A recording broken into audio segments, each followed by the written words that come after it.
السلام علیکم، T N E T V کے نیوز بلیٹن میں آپ کو خوش آمدید کہیں گے۔ میں ہوں آپ کا میزبان وقار حسین۔ سب سے پہلے نظر ڈالتے ہیں نیوز ہیڈ لائنز پر۔ کرونا وائرس کے وار جاری ہیں۔ پاکستان میں گزشتہ 24 گھنٹوں کے دوران عالمگیر مہلک وبا کی چوتھی لہر نے مزید 57 انسانی جانیں ضائع کر دیں۔ ایک ہی روز میں 3787 نئے مریض رجسٹرڈ کر لیے گئے۔ ترقی پذیر ملکوں کے لیے غذائی قلت سب سے بڑا چیلنج ہے۔ وزیر اعظم عمران خان کہتے ہیں کہ ٹیکنالوجی کے ذریعے زمینوں کو بنجر ہونے سے بچایا جا سکتا ہے۔ پاک برطانیہ کا باہمی دلچسپی کے مختلف شعبوں پر تعاون بڑھانے پر اتفاق۔ شاہ محمود قریشی کہتے ہیں کہ افغانستان کے حوالے سے لگائے گئے تمام اندازے اور پیشن گوئیاں غلط ثابت ہوئیں۔ ورلڈ فوڈ پروگرام 6 خصوصی طیارے اور 2 ہیلی کاپٹر اسلام آباد پہنچ گئے۔ یو این فوڈ پروگرام عملہ افغانستان میں امدادی سرگرمیوں میں حصہ لے گا۔ کراچی میں تیز ہواؤں کے ساتھ موسلا دھار بارش، موسم خوشگوار ہو گیا، بجلی کی آنکھ مچولی۔ موسم کا حال بتانے والوں نے اربن فلڈنگ کا خدشہ ظاہر کر دیا۔ کرونا وائرس کے مثبت کیسز میں اضافے کے بعد پنجاب میں اسکولز بند کرنے کا فیصلہ کر لیا گیا۔ وزیر تعلیم پنجاب کہتے ہیں کہ اسکول بند کرنے کا فیصلہ کرونا کی غیر معمولی صورتحال کے پیش نظر کیا گیا۔ ٹوکیو پیرالمپکس میں پاکستان کے حیدر علی نے گولڈ میڈل جیت لیا۔ حیدر علی کہتے ہیں کہ دوران ٹریننگ خاصی مشکلات کا سامنا کرنا پڑا۔ کینیڈین صوبے انٹیریو میں جلد ویکسین پاسپورٹ سسٹم نافذ کر دیا جائے گا۔ ویکسینیشن سرٹیفکیٹ کے حوالے سے تیاریاں مکمل کر لی گئیں۔ غیر ضروری کاروباروں میں رسائی کے لیے لوگوں کو ویکسین کے ثبوت فراہم کرنا ہوں گے۔ کینیڈا میں انتخابات کے سلسلے میں ملک کی 4 بڑی جماعتوں کا آمنے سامنے پہلا مباحثہ۔ مخالفین کی ایک دوسرے پر کڑی تنقید۔ سیاسی رہنماؤں نے قبل از وقت انتخابات پر ٹروڈو کو ہدف تنقید بنایا۔ ٹورنٹو میں اس ویکینڈ پر موسم ملا جلا رہنے کا امکان، درجہ حرارت 26 ڈگری سینٹی گریڈ تک جا سکتا ہے۔ محکمہ موسمیات کی جانب سے بارش کی بھی پیش گوئی کی گئی ہے۔ کینیڈا بھر میں کرونا وائرس کے پھیلاؤ میں اضافہ جاری ہے۔ مریضوں کی مجموعی تعداد 15,07,051 تک جا پہنچی ہے، جبکہ ہلاکتیں 26,962 ہو گئیں۔ نئی افغان انتظامیہ کا اعلان ہفتے تک مؤخر۔ ترجمان طالبان کا کہنا ہے کہ چین اور جرمنی افغانستان کی امداد بڑھائیں گے۔ افغان فضائی آپریشن کی بحالی، قطر ایئر فورس کی ایک اور پرواز کی کابل آمد۔ نیوزی لینڈ شاپنگ مال میں فائرنگ سے متعدد افراد زخمی، 3 کی حالت تشویشناک ہے۔ پولیس کی فائرنگ سے حملہ آور بھی مارا گیا۔ حکام نے حملے کی تحقیقات کا آغاز کر دیا۔ امریکہ میں طوفان آئیڈا نے تباہی مچا دی۔ مختلف ریاستوں میں ہلاکتیں 48 ہو گئیں۔ لاکھوں افراد بجلی سے محروم، سینکڑوں پروازیں منسوخ کرنا پڑی۔ امریکہ کا طالبان کے ساتھ مل کر داعش کے خلاف کارروائیوں کا اندیہ۔ برطانوی وزیر دفاع کہتے ہیں کہ امریکہ افغان جنگ ہار چکا، کابل سے انخلا کے بعد سپر پاور نہیں رہا۔ موجودہ امریکی صدر جو بائیڈن طالبان کی جیت مان چکے تھے۔ دنیا بھر میں کرونا وائرس سے متاثرہ افراد کی تعداد 22 کروڑ سے تجاوز کر گئی۔ مریضوں اور اس کے باعث اموات میں مسلسل اضافہ جاری ہے۔ موذی وائرس سے اموات 45,60,134 ہو گئیں۔ ہیڈ لائنز آپ نے ملاحظہ کی اور اب خبریں تفصیل کے ساتھ۔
کرونا وائرس سے 57 افراد جاں بحق ہو گئے، جس کے بعد اموات کی تعداد 26,035 ہو گئی ہے۔ پاکستان میں کرونا کے تصدیق شدہ کیسز کی تعداد 11,71,578 ہو گئی۔ اس حوالے سے مزید جانتے ہیں۔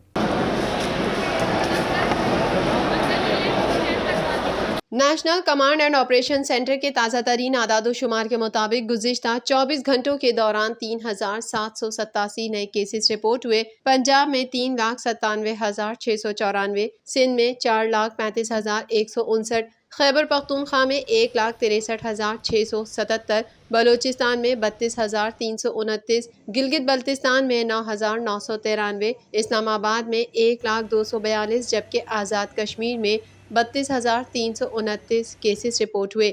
ملک بھر میں اب تک 1,79,31,365 افراد کے ٹیسٹ کیے گئے۔ اب تک 10,55,467 مریض صحت یاب ہو چکے ہیں جبکہ 5,606 مریضوں کی حالت تشویشناک ہے۔ پنجاب میں 11,979، سندھ میں 6,932، خیبر پختونخوا میں 5,041، اسلام آباد میں 868، بلوچستان میں 339، گلگت بلتستان میں 174 اور آزاد کشمیر میں 702 مریض جان سے ہاتھ دھو بیٹھے۔ وزیر اعظم عمران خان نے کہا ہے کہ دنیا میں ماحولیاتی تبدیلی، غربت، غذائی عدم تحفظ کے چیلنجز ہیں۔ کرونا وبا نے دنیا بھر میں مسائل پیدا کیے، ہم صاف اور سرسبز پاکستان کی جانب بڑھ رہے ہیں۔ مزید جانتے ہیں اس رپورٹ میں۔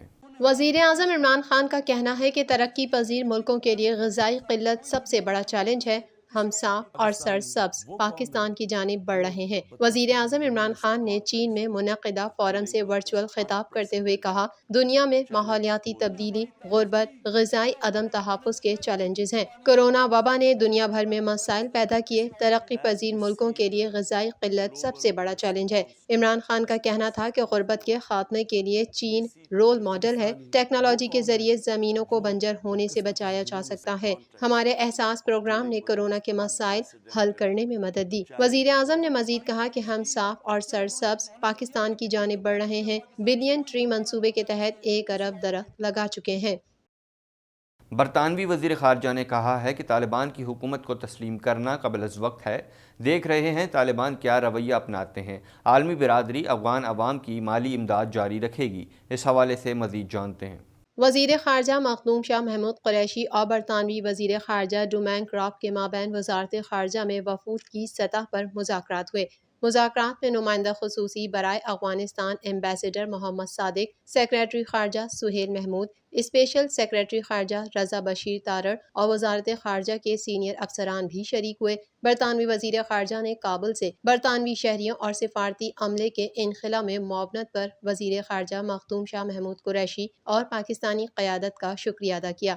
اس موقع پر وزیر خارجہ کا کہنا تھا کہ اطمینان بخش بات یہ ہے کہ افغانستان میں حالیہ تبدیلی کے دوران کوئی خون خرابہ نہیں ہوا۔ طالبان کی قیادت کی جانب سے عام معافی، حقوق کے تحفظ اور افغان سرزمین کو کسی کے خلاف استعمال نہ ہونے کی یقین دہانی کے متعلق بیانات حوصلہ افزا ہیں۔ یہ افغانستان میں 40 سال سے جاری جنگ و جدل کے خاتمے کا ایک سنہری اور تاریخی موقع ہے۔ عالمی برادری کو 90 کی دہائی میں کی گئی غلطیوں سے سبق سیکھتے ہوئے افغانستان کی انسانی اور مالی معاونت کو یقینی بنانے کے لیے آگے بڑھنا ہوگا۔ ہمیں اس نازک موقع پر امن مخالف قوتوں، اسپوائلرز پر بھی کڑی نظر رکھنا ہوگی جو افغانستان میں امن کاوشوں کو سبوتاژ کرنے کے لیے متحرک ہیں۔ افغانستان کے لیے خوراک پہنچانے میں پاکستان کی معاونت جاری ہے۔ ضمن میں بین الاقوامی فوڈ پروگرام کے تحت 6 خصوصی طیارے اور 2 ہیلی کاپٹر وفاقی دارالحکومت پہنچ گئے۔ مزید احوال اس رپورٹ میں۔ افغانستان کے لیے خوراک پہنچانے میں پاکستان کی معاونت جاری ہے۔ بین الاقوامی فوڈ پروگرام کے تحت 6 خصوصی طیارے اور 2 ہیلی کاپٹر وفاقی دارالحکومت پہنچ گئے۔ ورلڈ فوڈ پروگرام کے لیے 6 خصوصی طیارے اور 2 ہیلی کاپٹر اسلام آباد لینڈ کر چکے ہیں۔ اس ضمن میں کرائسس مینجمنٹ ڈویژن نے سول ایویشن اتھارٹی کو خصوصی NOC کا اجرا کیا تھا۔ UN فوڈ پروگرام عملہ افغانستان میں امدادی سرگرمیوں میں حصہ لے گا۔ ہیلی کاپٹر پشاور ایئرپورٹ سے افغانستان کے لیے آپریٹ ہوں گے جبکہ فکس ونگ کے طیارے اسلام آباد ایئرپورٹ سے افغانستان روانہ ہوں گے۔ پاکستان نے UN فوڈ پروگرام کو پاکستانی ایئرپورٹ کے استعمال کی اجازت دی ہے۔ ملک کے سب سے بڑے شہر کراچی کے مختلف علاقوں میں تیز ہواؤں کے ساتھ تیز موسلا دھار بارش ہوئی۔ بارش کے باعث سڑکوں پر پانی جمع ہو گیا، پھسلن پیدا ہو گئی، کئی موٹر سائیکلیں سڑکوں پر سلپ ہو گئیں۔ مزید جانتے ہیں اس رپورٹ میں۔ کراچی کے مختلف علاقوں میں تیز موسلا دھار بارش سے موسم خوشگوار ہو گیا۔ Surjani town, north Karachi, new Karachi, UP society, Nagan Chowrangi, Muslim town, Sakhi Hasan, north Nazimabad, Liaquatabad, Landhi, Korangi, Malir, airport, super highway link road, new Malir, Saadi town, Gulshan Iqbal, گلستان جوہر، پہلوان گوٹ، شارہ فیصل، آئی چندی گڑھ روڈ صدر سمیت مختلف علاقوں میں کہیں ہلکی، کہیں تیز اور کہیں موسلا دھار بارش ہوئی۔ کراچی کو صبح سویرے سے ہی گہرے بادلوں نے اپنی آغوش میں لے رکھا تھا۔ بارش کے باعث شہر کے متعدد علاقے بجلی سے محروم ہو گئے، جبکہ ٹریفک کی روانی بھی متاثر ہوئی۔ چیف میٹرولوجسٹ کا کہنا ہے سمندر میں بننے والا کلاؤڈ ماس شہر کی جانب بھی بڑھ رہا ہے۔ ہوا کا کم دباؤ جو سمندر میں جنوب مشرق میں موجود تھا، اس نے شدت اختیار کر لی ہے۔ پنجاب میں کرونا وائرس کی غیر معمولی صورتحال کے باعث صوبے بھر میں تمام سرکاری و نجی اسکول 6 روز کے لیے بند کرنے کا فیصلہ کیا گیا ہے۔ مزید احوال اس رپورٹ میں۔ کرونا وائرس کے باعث پنجاب بھر میں اسکولز بند کرنے کا فیصلہ کیا گیا ہے۔ پنجاب میں کرونا وائرس کی غیر معمولی صورتحال کے باعث صوبے بھر میں تمام سرکاری اور نجی اسکولز 6 روز کے لیے بند کرنے کا فیصلہ کیا گیا ہے۔ صوبائی وزیر تعلیم ڈاکٹر مراد راز کے مطابق تمام اسکول 6 ستمبر سے 11 ستمبر تک بند رہیں گے۔ صوبائی وزیر تعلیم ڈاکٹر مراد راز کا کہنا ہے کہ اسکول بند کرنے کا فیصلہ کرونا وائرس کی غیر معمولی صورتحال کے پیش نظر کیا گیا ہے، لہٰذا گھر پر محفوظ رہیں، اپنی اور اپنی فیملی کی حفاظت کریں۔ ٹوکیو پیرالمپکس میں مردوں کے ڈسک تھرو مقابلے میں پاکستان کے حیدر علی نے گولڈ میڈل جیت لیا ہے۔ مزید جانتے ہیں اس رپورٹ میں۔ ٹوکیو پیرالمپکس میں مردوں کے ڈسک تھرو مقابلے میں پاکستان کے حیدر علی نے گولڈ میڈل جیت لیا۔ حیدر علی نے 5ویں مرتبہ 55.26 کی تھرو کے ساتھ گولڈ میڈل جیتا۔ یوکرائن کے زبیانک 52.43 میٹرز تھرو کے ساتھ دوسرے نمبر پر آئے اور سلور میڈل کے مستحق ٹھہرے، جبکہ برازیل کے ٹیکسیلا ڈی سوزا نے 51.86 میٹرز تھرو کے ساتھ تیسری پوزیشن پر برونز میڈل جیتا۔ حیدر علی رواں پیرالمپکس مقابلوں میں گولڈ میڈل جیتنے والے پہلے پاکستانی ہیں۔ انہوں نے اس سے قبل بھی پاکستان کے لیے 2 پیرالمپکس میڈل جیتے۔ مقابلے میں شرکت سے قبل حیدر علی کا کہنا تھا کہ ٹریننگ کے دوران خاصی مشکلات کا سامنا کرنا پڑا۔ کرونا وبا کے سبب ٹریننگ کی سہولیات ناکافی رہیں، جس کے سبب خود کو ویسے تیار نہیں کر پائے جو پیرالمپکس جیسے عالمی مقابلے کے لیے ضروری سمجھا جاتا ہے۔ مزید خبریں بھی بلیٹن کا حصہ ہوں گی، مگر اس بریک کے بعد۔